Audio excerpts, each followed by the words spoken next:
Hello friend, welcome to this video. दोस्तों, ये constitutional development का 5th वीडियो है और इस वीडियो में हम गवर्नमेंट ऑफ इंडिया एक्ट 1858 और इंडियन काउंसिल एक्ट 1861 को समझने की कोशिश करेंगे। लास्ट वीडियो में दोस्तों हमने चार्टर एक्ट 1853 देखा था और हमने उसमें ये देखा था कि जो कंपनी रूल होता है वो अनडेफिनिट टाइम के लिए एक्सटेंड किया जाता है, जो कि एक साफ इंडिकेशन होता है कि कंपनी रूल कभी भी टर्मिनेट किया जा सकता है और ब्रिटिश गवर्नमेंट कभी भी कंपनी के रूल को ओवरटेक कर सकती है। इसी बीच एक इंसिडेंट होता है जिसे हम रिवॉल्ट ऑफ 1857 कहेंगे और या फिर इसे हम फर्स्ट वॉर ऑफ इंडिपेंडेंस भी कहते हैं। इसके अपने अलग रीजन थे, कॉजेस थे, वो हम हिस्ट्री के एस्पेक्ट में जब समझने की कोशिश करेंगे तब इसको समझेंगे। यहाँ पर हम सीधे एक्ट पे आएंगे। तो गवर्नमेंट ऑफ इंडिया एक्ट 1858, जिसे एक्ट ऑफ गुड गवर्नेंस भी कहते हैं, इसके माध्यम से ब्रिटिश गवर्नमेंट कुछ इंस्टीट्यूशनल रिफॉर्म करने की कोशिश करती है और साथ में इनके जो गवर्नेंस का मीडियम होता है, जो गवर्न करने का तरीका होता है, उसमें भी रिफॉर्म लाने की कोशिश करती है। तो इसको हम वन बाय वन समझने की कोशिश करेंगे। तो दोस्तों, इसका जो फर्स्ट प्रोविजन होता है, हमने देखा था कि जो गवर्नर जनरल ऑफ इंडिया होता है, जो एक पूरी तरीके से एडमिनिस्ट्रेटिव बॉडी का हेड होता है, वो एक कंपनी के एजेंट के रूप में यहाँ पर काम करता है। उसको उसका नाम चेंज करके एक वायसराय की पोस्ट कर दी जाती है और वायसराय की पोस्ट के साथ साथ इसका एक स्टेचर भी बढ़ा देती है। जैसे कि अगर हम गवर्नर जनरल ऑफ इंडिया की बात करें तो वो एक एडमिनिस्ट्रेटिव हेड तो था, लेकिन वो कंपनी का एजेंट था। लेकिन जब वायसराय की बात आएगी तो इसे direct representative of British crown in India कहा जाएगा। तो इसकी वजह से हालांकि पावर में कोई इंक्रीमेंट नहीं होता है, लेकिन इसकी वजह से इसके स्टेचर में बहुत ज्यादा इंक्रीमेंट हो जाता है।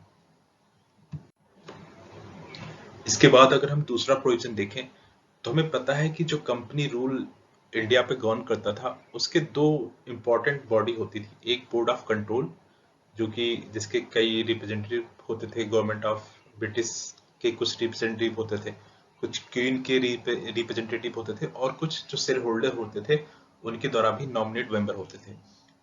उसके अलावा जो दूसरी बॉडी होती थी वो कोर्ट ऑफ डायरेक्टर्स होती थी, जिसमें जो शेयर होल्डर होते थे उनके नॉमिनेट मेंबर होते थे। तो इस एक्ट के थ्रू इन दोनों इंस्टीट्यूशन को, इन दोनों बॉडी को टर्मिनेट कर दिया जाता है, अबॉलिश कर दिया जाता है और इसके अलावा पे इनकी जगह पर एक सिंगल बॉडी, एक single institution secretary of state या secretary of state for India को स्थापित किया जाता है। और जो secretary of state for India होता है, उसका जो स्टेचर होता है वो एक कैबिनेट मिनिस्टर की तरीके होता है। जैसे अगर हम आज के दिन में देखें तो जो हमारे पास यूनियन मिनिस्टर होते हैं, उसमें जो इम्पोर्टेंट मिनिस्ट्री होती है उन्हें हम कैबिनेट मिनिस्टर कहते हैं। वैसे ही जो सेक्रेटरी ऑफ स्टेट होता था वो ब्रिटिश एम्पायर में, ब्रिटिश गवर्नमेंट में एक कैबिनेट का पार्ट होता था। और इसको एडवाइस करने के लिए 15 मेंबर की एक काउंसिल बनाई जाती है, जिसमें 8 जो पर्सन होते हैं वो कंपनी द्वारा नॉमिनेट किए जाते हैं और 7 जो मेंबर होते हैं वो गवर्नमेंट द्वारा नॉमिनेट किए जाते हैं। और इनका जो ऑफिस होता है वो ब्रिटेन में होता है और इनके ऑफिस को इंडिया हाउस के नाम से जाना जाता है।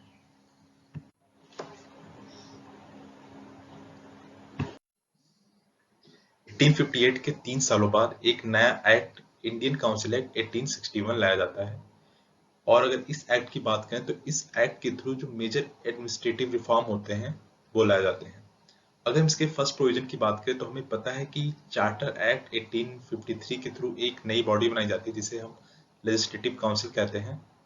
तो इस एक्ट के थ्रू एक प्रोविजन होता है कि इसमें कुछ नॉमिनेटेड मेंबर को स्पेस दिया जाएगा जो कि इंडिया के नेटिव रहेंगे और इन्हें हम नॉन ऑफिशियल मेंबर कहते हैं। अगर हम लेजिस्लेटिव काउंसिल की बात करें तो जो इनके मेंबर होते हैं इनको दो पार्ट में डिवाइड किया गया होता है। कुछ तो ऑफिशियल मेंबर होते हैं, कुछ नॉन ऑफिशियल मेंबर होते हैं। उस टाइम इलेक्शन का कोई प्रोविजन होता नहीं है, तो जो भी मेंबर होते हैं सारे नॉमिनेटेड ही होते हैं। लेकिन जो ऑफिशियल मेंबर होते हैं ये वो मेंबर होते हैं जो ब्रिटिश एडमिनिस्ट्रेशन का पार्ट रहे हों। और जो नॉन ऑफिशियल मेंबर होंगे जनरली वो मेंबर होते हैं जो ब्रिटिश एडमिनिस्ट्रेशन का पार्ट ना रहे हों। और अगर हम देखेंगे तो उस टाइम के हिसाब से जितने भी ब्रिटिशर्स होते हैं या फिर यूरोपियन होते हैं वही जनरली ब्रिटिश एडमिनिस्ट्रेशन का पार्ट रहते हैं और जो ऑफिशियल मेंबर होते हैं वो जनरली ब्रिटिशर्स ही होते हैं या फिर यूरोपियंस ही होते हैं। तो इस एक्ट के थ्रू पहला प्रोविजन यही होता है कि जो लेजिस्लेटिव काउंसिल होती है उसमें यहाँ के नेटिव को कुछ जगह दी जाए as a non official member.